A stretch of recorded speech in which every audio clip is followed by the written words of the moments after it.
Ambassador Zexathara of the Galactic Council stared at the holographic display showing the latest casualty reports from the Outer Rim territories. The numbers were staggering. Entire colonies wiped out, trade routes severed, and military fleets reduced to scrap metal floating in the void. The Devourers, as they had come to be known, were an unstoppable force that consumed everything in their path. The council chamber buzzed with nervous energy as representatives from dozens of species debated their next move. The Kethmari, with their 4 arms gesticulating wildly, argued for immediate evacuation of all remaining settlements. The crystalline Veltari chimed their concerns about resource allocation, while the insectoid hive mind of Xerion clicked and chittered about defensive positions. "We must consider surrender," announced Council Prime Yargul, his tentacles writhing with anxiety.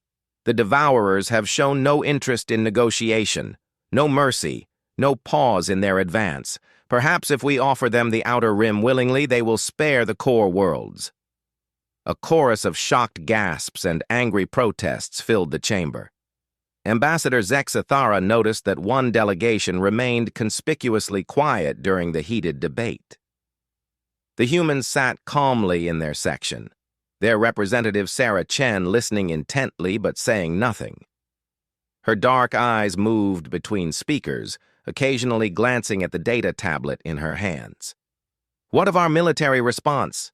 demanded General Thokvar of the warrior caste. "We have assembled the greatest fleet in galactic history. Surely we can mount an effective defense."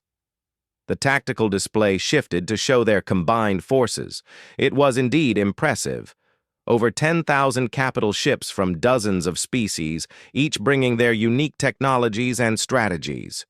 The Kethmari contributed their plasma weaponry, the Veltari offered their energy shields, and the Xerion provided swarm fighters that could overwhelm enemy defenses. Admiral Korvash, the military coordinator, stepped forward. His scaled hide showed the stress marks common to his species when under pressure. "Honored delegates, I must report that our first engagement with the Devourer fleet resulted in catastrophic losses. Despite our numerical superiority and technological diversity, we were routed within 6 hours of contact." The silence that followed was deafening. Zexathara felt his chest tighten as the implications sank in. If their combined might could not stop the Devourers, what hope did they have? "The enemy employs tactics we have never encountered," Korvash continued. "Their ships appear to be living organisms, capable of self-repair and adaptation. They learn from each engagement, becoming more effective against our weapons with each battle. Our conventional strategies are useless against them." Sarah Chen finally spoke, her voice cutting through the despair that had settled over the chamber. "Admiral, may I review the tactical data from your engagement?" Korvash looked surprised, but nodded. The human woman stood and approached the central display, her fingers dancing over the holographic controls with practiced ease. As she reviewed the battle footage, her expression remained neutral. But Zexathara noticed a subtle change in her posture. "Interesting," she murmured, zooming in on specific moments of the battle. "They use biological technology, but their tactical approach is purely algorithmic. They adapt, but within predictable parameters." "What are you suggesting, Ambassador Chen?" asked Council Prime Yargul. Sarah turned to face the assembly, her calm demeanor in stark contrast to the panic around her.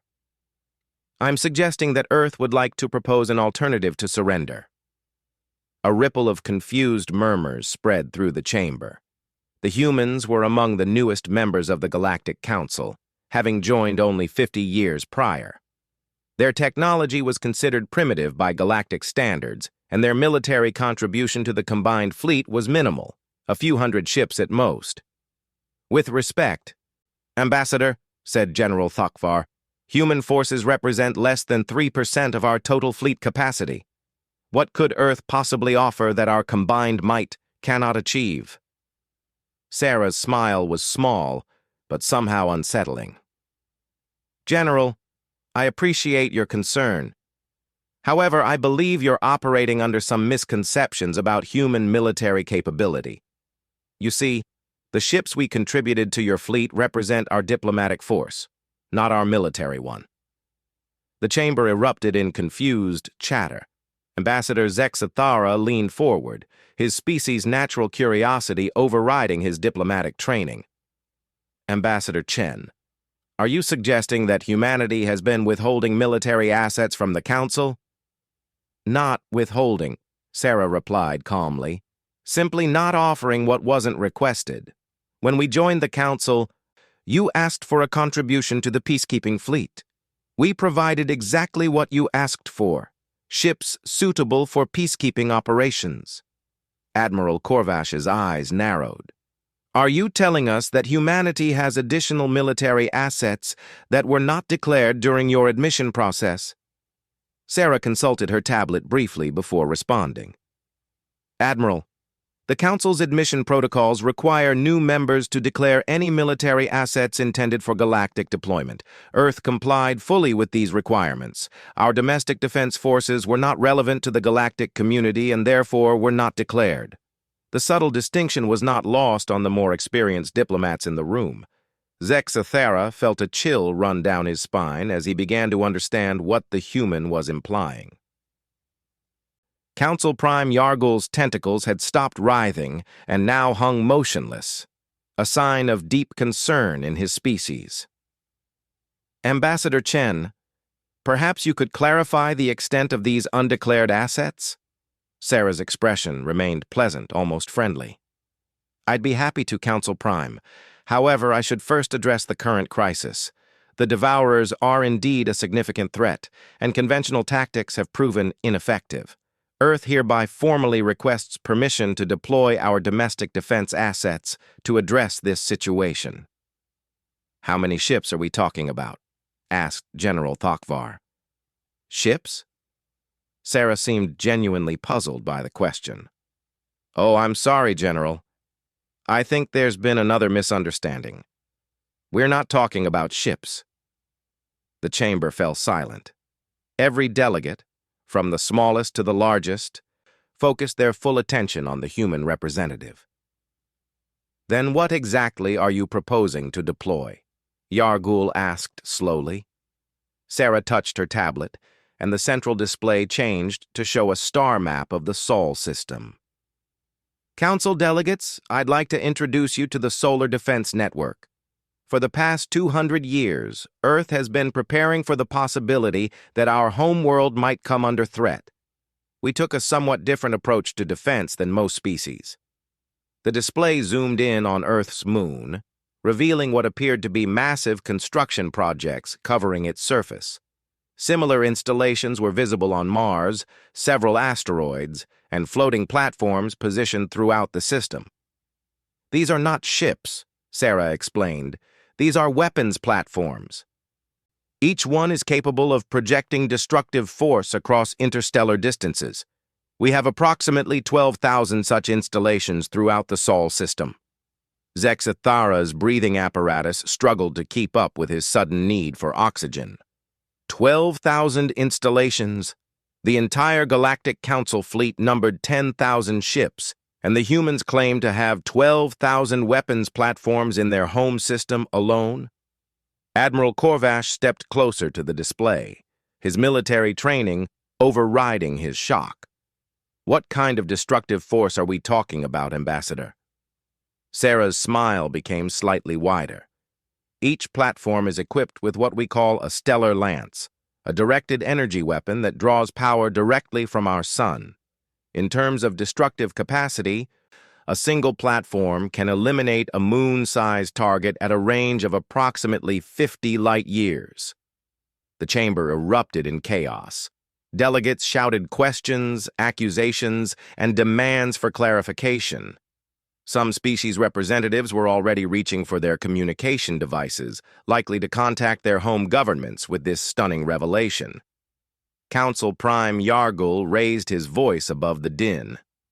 Order! Order in the chamber! When the noise subsided, he turned his full attention to Sarah. Ambassador Chen, You are describing weapons of unprecedented destructive capability. Why was the Council not informed of their existence? Sarah's expression remained diplomatically neutral. Council Prime, Earth has never threatened any member of the galactic community. Our defensive installations have never been targeted at Council territory or assets. We saw no need to create unnecessary alarm about weapons that were never intended for offensive use. Defensive? Scoffed General Tokvar. Weapons capable of destroying moons across interstellar distances are hardly defensive in nature. General, I respectfully disagree, Sarah replied. Every one of our installations is positioned within the Sol system and oriented outward toward potential external threats. They cannot be repositioned or redirected toward Council space without massive reconstruction projects that would take decades to complete. Zexathara found his voice at last. Ambassador, even if we accept that these weapons are purely defensive in nature, their very existence changes the balance of power in the galaxy. How can the Council trust that Earth will not use them for aggressive purposes? Sarah turned to face him directly, and for the first time her diplomatic mask slipped slightly. Ambassador Zexathara, I want you to consider something. Earth has possessed these capabilities for 2 centuries. During that time, we have fought no wars of conquest, threatened no council members, and used our weapons exactly 0 times against any galactic power. Our track record speaks for itself. She gestured toward the tactical display showing the Devourer advance. Now, however, we face a threat that endangers not just humanity, but every species in the galaxy. Earth is prepared to deploy our defensive assets to stop this threat, but we require Council authorization to operate outside our home system. The implications were staggering. Zexathara realized that the humans had essentially been sitting on enough firepower to dominate the galaxy, yet had chosen instead to join the Council as junior partners and contribute minimally to its military forces. Admiral Korvash was studying the technical specifications that Sarah had shared. Ambassador, according to this data, your weapons draw power directly from your star. How is this possible? Even our most advanced energy collection systems cannot achieve this level of efficiency. Sarah consulted her tablet again. Admiral, human scientists developed what we call stellar tap technology about 300 years ago. It allows us to create a controlled quantum tunnel directly to the core of our sun, extracting energy without affecting the star's normal function. The technological implications were mind-boggling. Direct stellar energy extraction was theoretical for most species, requiring advances in quantum physics that were centuries beyond current galactic science. This changes everything, whispered one of the Veltari representatives, their crystalline form pulsing with agitation. Council Prime Yargul seemed to be processing the full scope of what he was hearing. Ambassador Chen, you're describing technology and weapons capabilities that exceed anything in the Council's arsenal. How did humanity develop such advanced systems while remaining seemingly primitive in other areas? Sarah's smile returned, but it was different now. Less diplomatic, more genuine. Council Prime, I think you're operating under another misconception. Human technology isn't primitive. It's focused. While other species were developing faster-than-light travel and energy weapons, humans were asking different questions. We wanted to know how to protect our home, how to harness the power of stars, and how to create weapons that could reach across the void to destroy threats before they could harm Earth. She gestured to the display showing their installations. Every human child learns the lesson of our history. We are alone in the universe until proven otherwise, and we must be prepared to defend ourselves against any threat. The fact that we later discovered a galactic community didn't change that fundamental truth. Zexathara felt a chill of understanding. You're describing a species that achieved interstellar warfare capability before achieving interstellar travel. Not warfare, Ambassador, Sarah corrected gently. Defense. There's a significant difference. The chamber was quiet now, every delegate grappling with the revelation that one of their newest and seemingly weakest members was actually the most powerful military force in galactic history. General Thokvar broke the silence. Ambassador Chen, even assuming the Council grants authorization for deployment, how would your weapons be effective against the Devourers? Our conventional weapons have proven useless against their adaptive capabilities. Sarah's expression grew serious. General, human military doctrine is based on a simple principle. If conventional weapons don't work, use unconventional ones. The Devourers adapt to energy weapons and projectile attacks because they're designed to counter known galactic military technology. They're not designed to handle direct stellar energy impacts. She manipulated the display to show a tactical simulation. Our stellar lances don't fire energy beams or projectiles. They create temporary quantum tunnels that deliver pure stellar plasma directly to the target. There's no travel time, no energy signature to detect, and no physical projectile to intercept. The target simply receives several million tons of star core material directly into its structure. Admiral Korvash stared at the simulation in fascination. Instantaneous delivery across interstellar distances? That should be impossible under current physics. Current galactic physics, Sarah corrected. Human physics took a different path. When you can't travel to your enemies, you bring pieces of your star to them instead. The tactical implications were overwhelming. Weapons that could strike instantly across vast distances, powered by stellar energy, and delivering destructive force that no known defensive system could counter.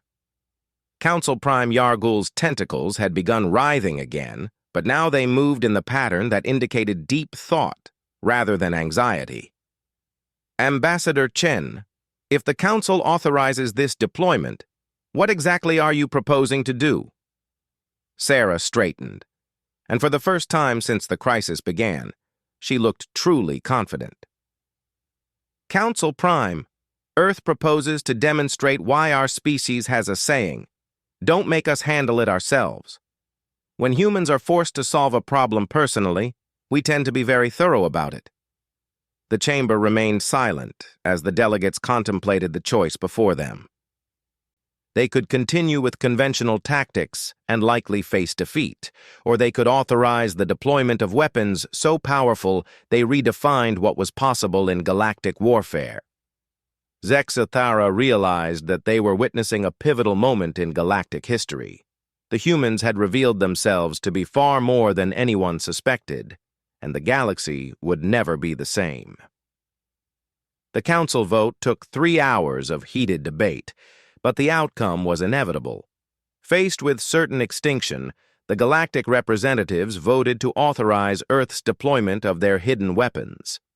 Ambassador Sarah Chen received the official approval with the same calm demeanor she had maintained throughout the crisis, though Ambassador Zexathara noticed a subtle shift in her posture that suggested relief.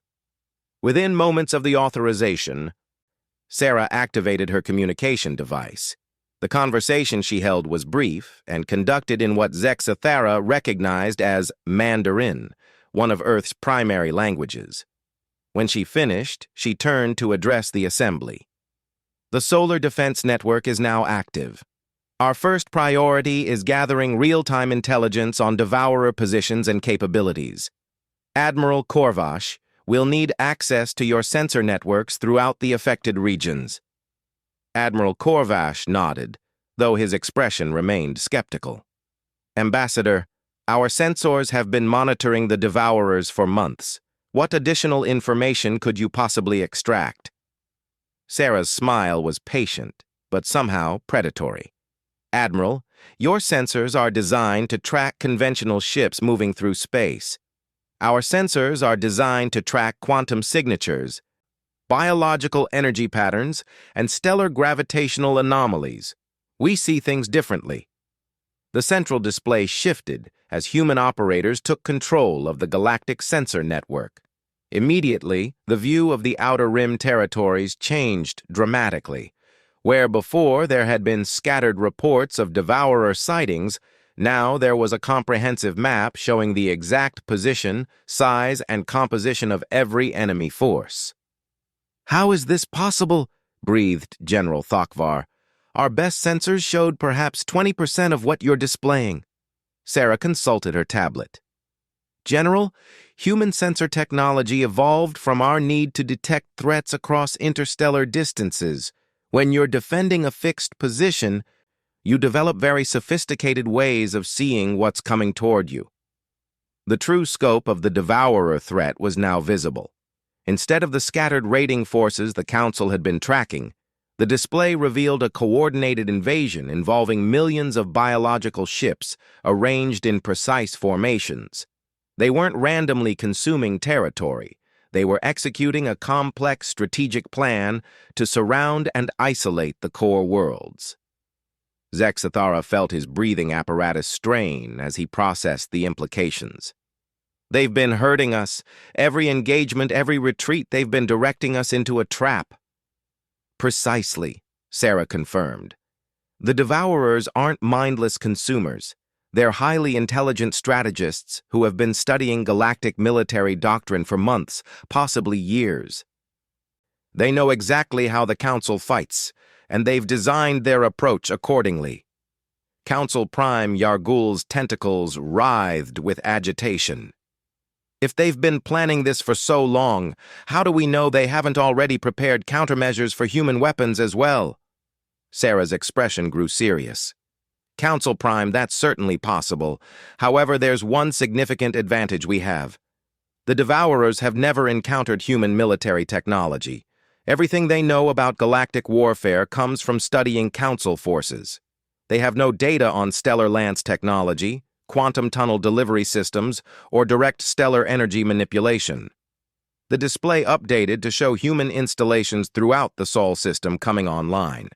The scale was breathtaking, massive platforms that dwarfed the largest Council ships, all drawing power from carefully controlled quantum tunnels to their star. Energy readings spiked across the board as the network synchronized.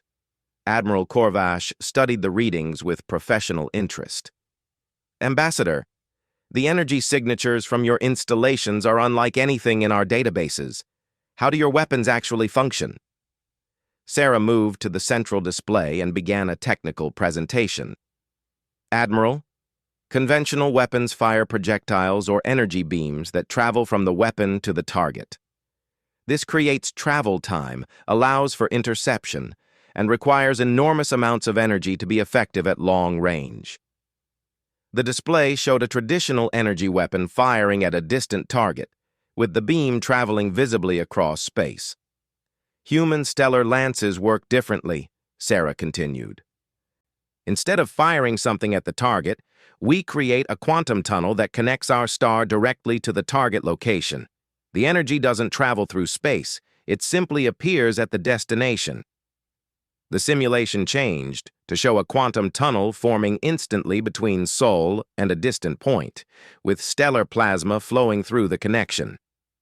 "The target receives a controlled solar flare delivered directly to its structure," Sarah explained.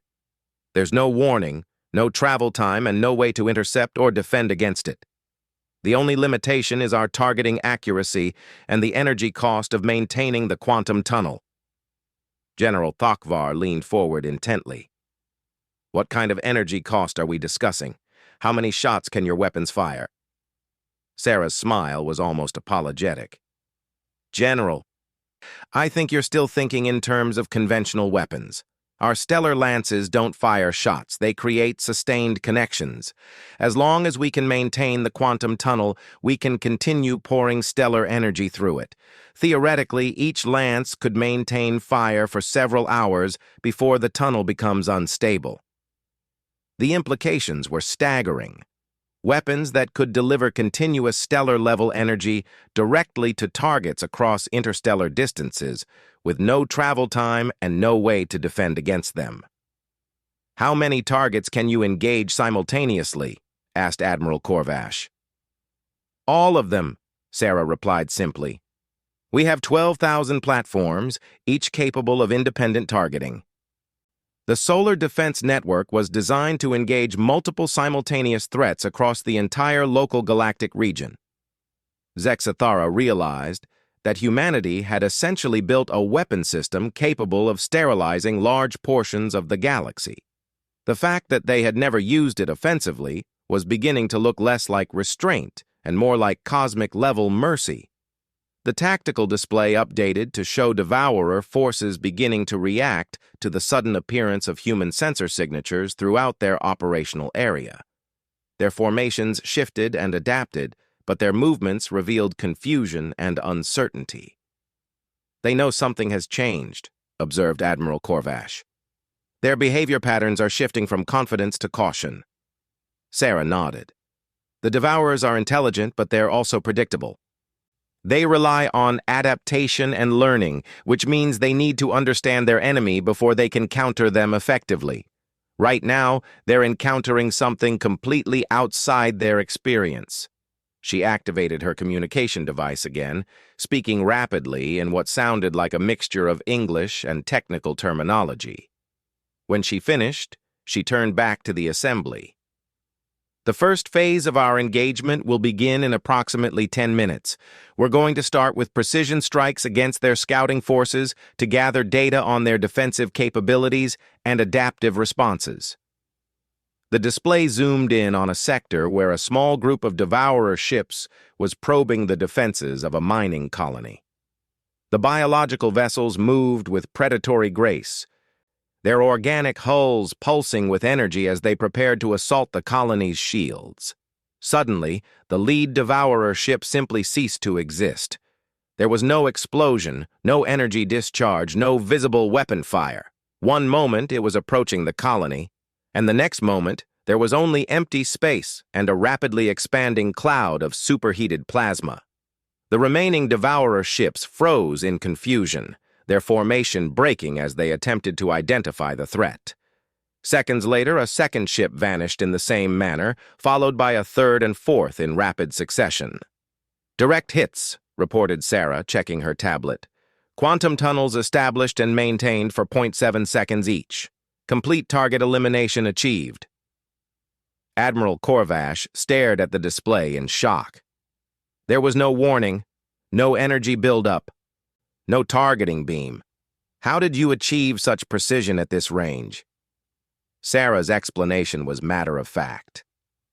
"Admiral, human targeting systems are based on quantum entanglement locks established through our sensor network. Once we identify a target's quantum signature, we can create a tunnel directly to its center of mass, regardless of distance or movement." The surviving Devourer ships began erratic, evasive maneuvers, but their panic was evident. They had no idea what was attacking them or how to defend against it. "They're trying to adapt," observed General Thokvar. "But they can't adapt to something they can't understand." "That's the idea," Sarah confirmed. "Phase 2 begins now." The display expanded to show Devourer forces throughout the Outer Rim.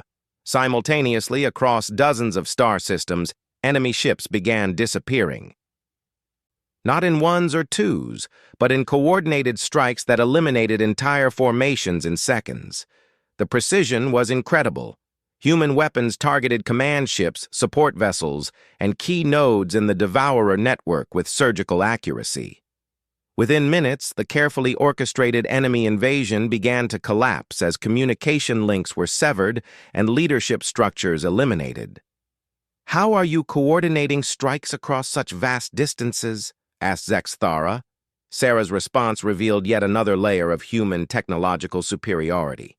"Ambassador, our quantum communication network operates instantaneously across any distance. All 12,000 platforms are in constant real-time communication with Earth's strategic command.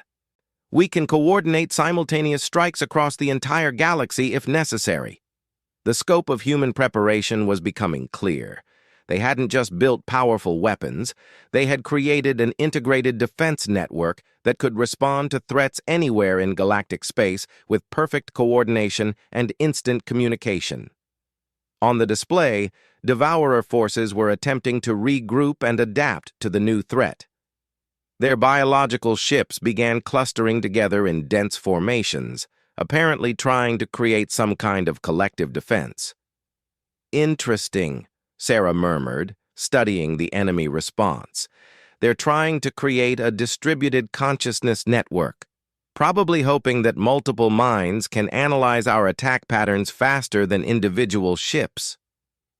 Admiral Corvash watched the Devourer formations with professional interest. "Will their adaptation be effective?" Sarah's smile was cold. "Admiral, they're still thinking in terms of conventional warfare. Let me show you why that's a mistake. Instead of targeting individual ships in the Devourer formations, the human weapons began creating quantum tunnels directly into the spaces between the clustered vessels. Stellar plasma poured through the tunnels, creating expanding spheres of superheated matter that engulfed entire enemy formations simultaneously. The biological ships had no defense against having star core material suddenly appear inside their formation. Their adaptive capabilities were useless against an attack that bypassed their hulls entirely and simply filled the surrounding space with solar fire. "You're not just destroying their ships," realized General Takvar. "You're sterilizing entire regions of space." "When necessary," Sarah confirmed. "The Devourers represent an existential threat to all galactic life. Humans learned long ago that existential threats require total responses." The tactical display showed Devourer forces throughout the Outer Rim retreating in panic. Their carefully planned invasion was collapsing as human weapons systematically dismantled their formations and eliminated their strategic assets. But Sarah was frowning at her tablet. "They're pulling back too quickly. Something's wrong." "What do you mean?" asked Council Prime Yargul. Sarah manipulated the display to show the retreating Devourer forces. "Look at their withdrawal pattern. They're not fleeing randomly, they're falling back to predetermined positions. This is a tactical retreat, not a rout." Admiral Corvash studied the enemy movements with growing concern. "You're right. They're consolidating their forces around a central location. What's at those coordinates?" The display zoomed in on the point where Devourer forces were converging. It was an empty region of space, far from any inhabited system or strategic resource. "Why would they retreat to an empty sector?" wondered Zexathera. Sarah's expression had grown grim. "Because it's not empty. We've been assuming the Devourers are a nomadic force, but what if we're wrong? What if they have a base of operations we haven't detected?" She activated her communication device and spoke rapidly in technical language. When she finished, her expression was even more serious. "Our deep-range sensors are detecting massive energy signatures in that region. There's something there, something big enough to hide from our initial scans." The display updated as human sensor technology penetrated deeper into the target area. What they found changed everything. "By the ancient stars," whispered Admiral Corvash. At the center of the convergence point was a structure of unimaginable size, a biological construct the size of a small moon, pulsing with energy and surrounded by thousands of Devourer vessels. It wasn't a ship or a base. It was something far more terrifying. "It's a hive queen," Sarah said quietly. "The Devourers aren't an invasion force.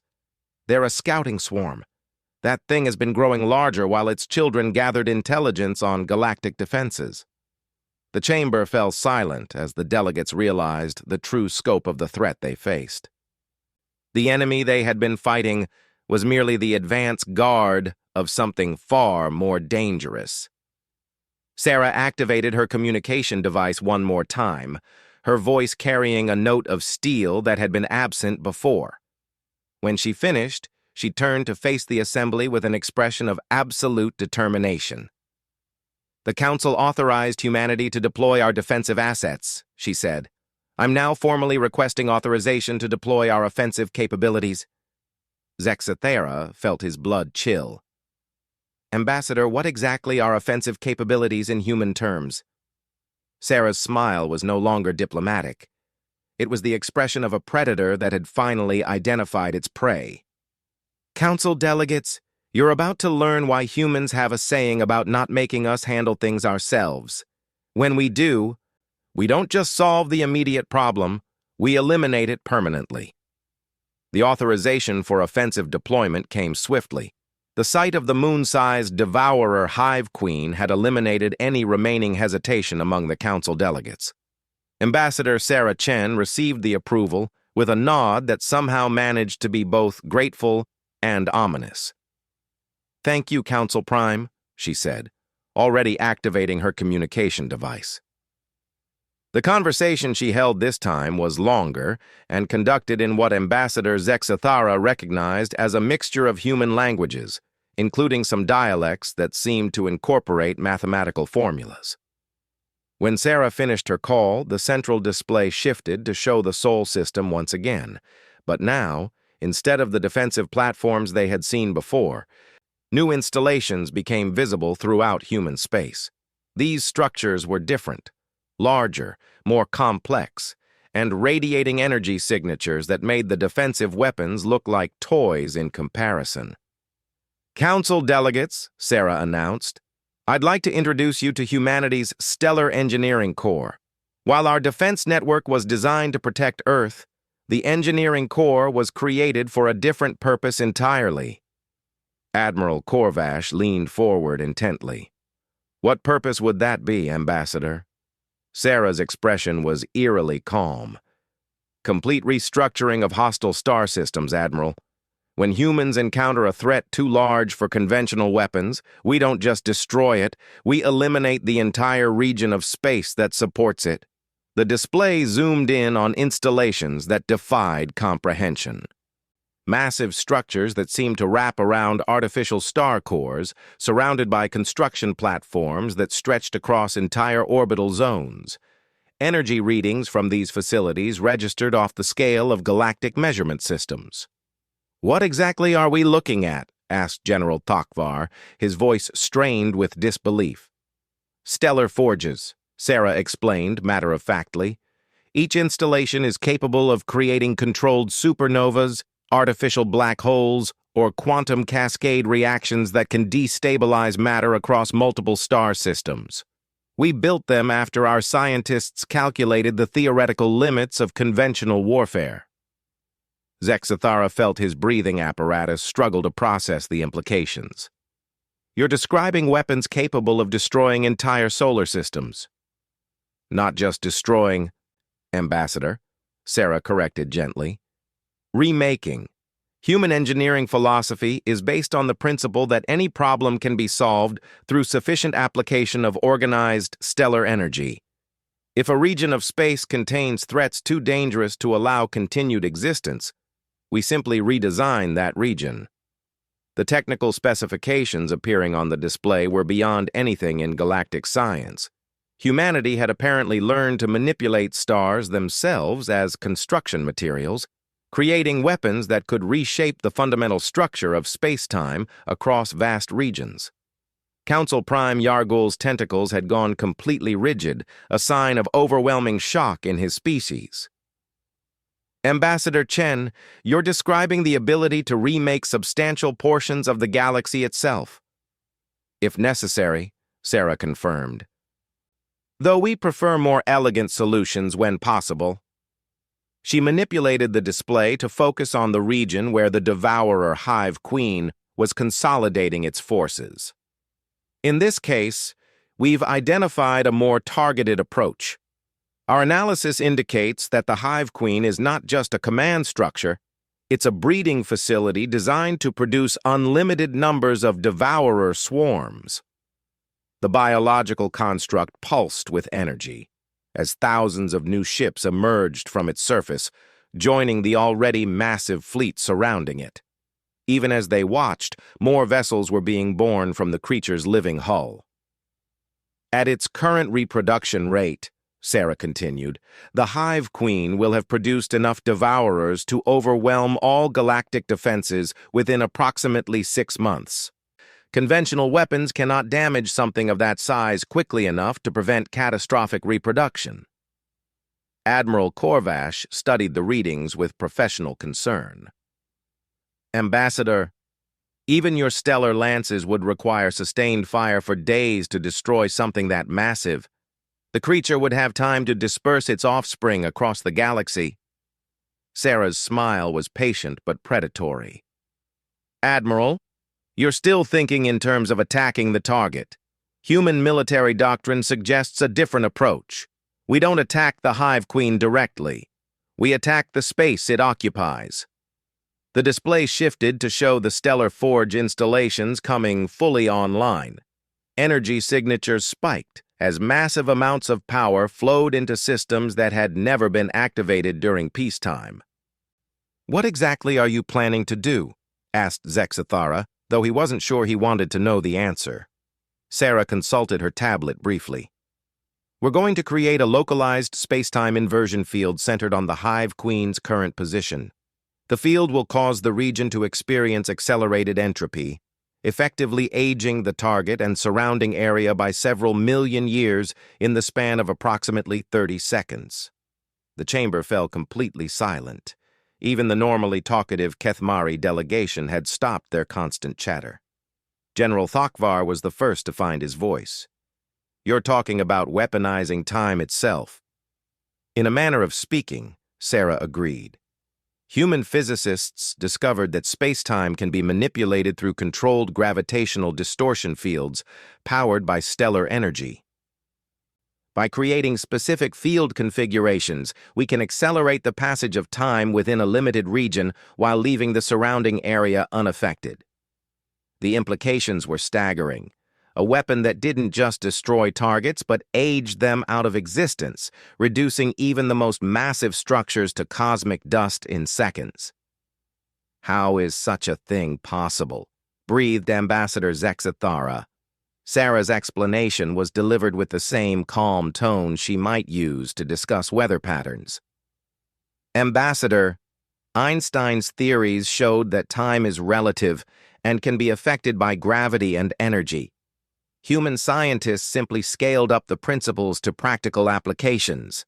When you have access to stellar-level energy sources and quantum manipulation technology, accelerating localized time becomes an engineering problem rather than a theoretical impossibility." Admiral Korvash was studying the technical data with fascination and horror. The energy requirements for such a field must be enormous. How can even stellar-level sources provide sufficient power? "They can't," Sarah replied. "For this operation, we'll be drawing energy from multiple stars simultaneously. The 3 nearest systems to Earth have volunteered their stellar cores for the duration of the operation." The casual mention of using multiple stars as power sources for a single weapon struck the delegates speechless. Humanity had not just developed advanced technology, they had learned to treat stellar energy like a universal power grid. On the display, the Devourer forces were continuing to converge around their Hive Queen. The massive biological entity was now surrounded by millions of ships, creating a dark cloud of organic vessels that stretched across several light years. "They're massing for a final assault," observed General Takvar. "Once they finish consolidating, they'll have enough forces to overwhelm any defensive position in the galaxy." Sarah checked her tablet and nodded, which makes this the perfect time to demonstrate why humans have a saying about permanent solutions. The space-time inversion field is charging now. Estimated time to full power, 15 minutes. The display showed energy readings climbing steadily across the human Stellar Forge installations. The power levels were already beyond anything the Council had imagined possible, and they continued to rise exponentially. "Ambassador," said Council Prime Yargul carefully, "what will happen to the surrounding star systems when you activate this weapon?" Sarah's expression remained reassuringly calm. "Council Prime, the field effect is precisely contained within a sphere approximately 2 light-years in diameter. Systems outside that boundary will experience no effects whatsoever. Inside the boundary, the accelerated time field will age everything by approximately 3 million years over the course of 30 seconds. "And after that?" asked Zexathara. After that, the region will contain nothing but cosmic dust, background radiation, and empty space, Sarah replied matter-of-factly. Any matter caught in the field will experience natural decay processes at an accelerated rate until it reaches maximum entropy. The clinical description somehow made the weapon even more terrifying. Humanity had created a device that could simply erase problems from existence by fast-forwarding them through their entire natural lifespan. Admiral Corvash was running calculations on his personal device. Ambassador, a weapon of this magnitude would be visible across the entire galaxy when activated. How do you prevent other species from seeing it as a threat? Sarah's smile was diplomatic, but somehow unsettling. Admiral, other species will indeed see the activation. That's part of the point. Humanity believes in clear communication. When we deploy weapons of this magnitude, we want potential threats to understand exactly what they're dealing with. The implication was clear. The weapon wasn't just meant to eliminate the Devourers. It was meant to serve as a demonstration to anyone else who might threaten the galaxy that humans possessed capabilities beyond conventional understanding. The energy readings continued climbing as the Stellar Forge installations drew power from multiple star systems. The display showed quantum tunnels forming between distant suns, channeling their energy into the weapon systems with perfect efficiency. 5 minutes to full power, Sarah announced. On the tactical display, the Devourer forces had completed their consolidation. The Hive Queen was now surrounded by what appeared to be the entire enemy fleet, creating a concentration of hostile forces unlike anything in galactic history. They have no idea what's coming, observed General Thokvar with a mixture of admiration and horror. That's intentional, Sarah replied. Human tactical doctrine emphasizes the element of surprise. The Devourers have spent months learning to counter galactic military technology. They have no data on space-time manipulation weapons because no one else has ever developed them. The chamber watched in tense silence as the final preparations completed. The stellar forges had reached full power, drawing energy from 3 different star systems and focusing it into a single, precisely targeted field generator. All systems ready, Sarah announced. Activation in 60 seconds. The display zoomed in on the Devourer concentration. The Hive Queen pulsed with alien energy, surrounded by its vast swarm of offspring. They had gathered in formation for what they clearly intended to be their final assault on galactic civilization. 30 seconds. Zexthera realized he was holding his breath. Around the chamber, delegates from dozens of species watched in fascination as humanity prepared to demonstrate the full extent of their capabilities. 10 seconds. Sarah's finger hovered over her tablet's activation control. Her expression was calm but determined, the look of someone about to solve a problem permanently. Activation. The effect was visible instantaneously across the galaxy. A sphere of distorted space-time formed around the Devourer concentration, its boundaries clearly defined by the shimmer of accelerated temporal fields. Within the sphere, time began moving at an impossible rate. The Hive Queen and its surrounding fleet didn't explode or disintegrate. Instead, they simply aged. Biological hulls that had been alive and thriving began to decay and crumble as millions of years passed in seconds. Metal structures corroded and collapsed as cosmic erosion accelerated beyond comprehension. The massive Hive Queen, which had grown for centuries to reach its incredible size, experienced its entire natural lifespan in half a minute. Its biological processes accelerated, peaked, and declined as it lived and died in fast forward. The creature's death throes were visible as it tried to understand what was happening, but temporal acceleration made any response impossible. Within 30 seconds, the entire Devourer concentration had been reduced to cosmic dust. Where once there had been millions of ships and a moon-sized biological entity, now there was only an expanding cloud of particles that had once been organic matter. The sphere of distorted space-time collapsed, leaving empty space where the greatest threat in galactic history had existed moments before. The chamber was completely silent. Every delegate stared at the display showing the now empty region of space where the Devourer fleet had been concentrated. Sarah checked her tablet and nodded with satisfaction. Operation complete. Threat eliminated. The stellar forges are powering down, and normal space-time has been restored to the affected region. Admiral Corvash found his voice first. Ambassador, you just eliminated millions of enemy vessels and their breeding facility in under a minute. 32 seconds, actually, Sarah corrected. Human engineers value precision. General Thokvar was studying the aftermath readings. There's nothing left. No debris, no energy signatures, nothing but empty space. That's the advantage of temporal weapons, Sarah explained. They don't create wreckage or environmental hazards. The target simply experiences its natural end-of-life processes at an accelerated rate. Council Prime Yargul finally managed to speak.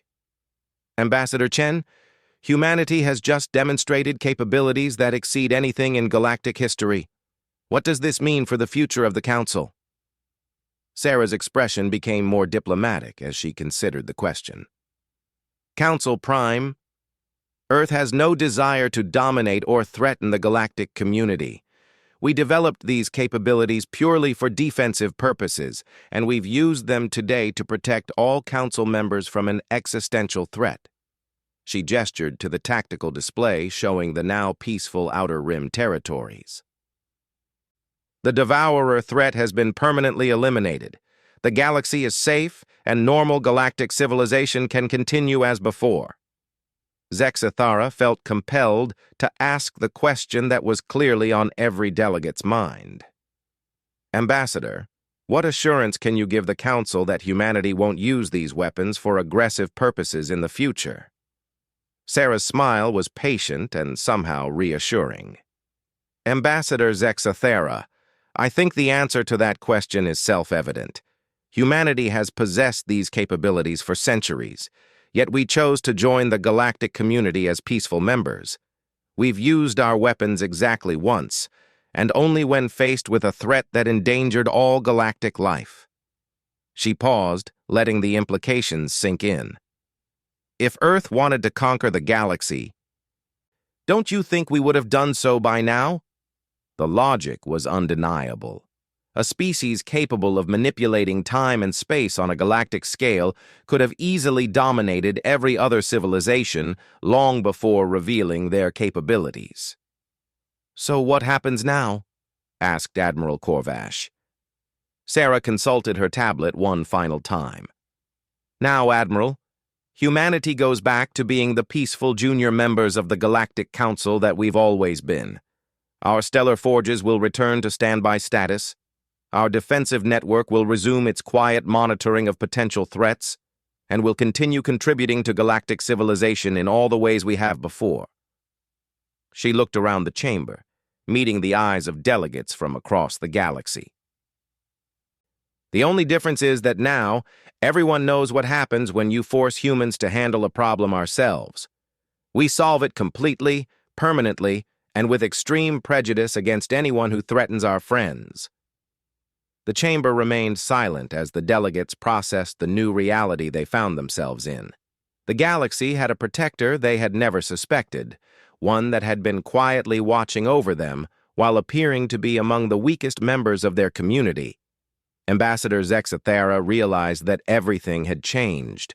The balance of power in the galaxy now centered around a species that could literally reshape space and time, but chose instead to use their incredible abilities only when absolutely necessary to protect others.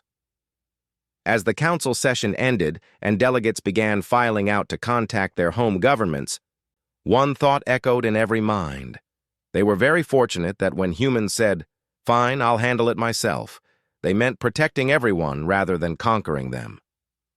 The galaxy was safe, but it would never be the same again.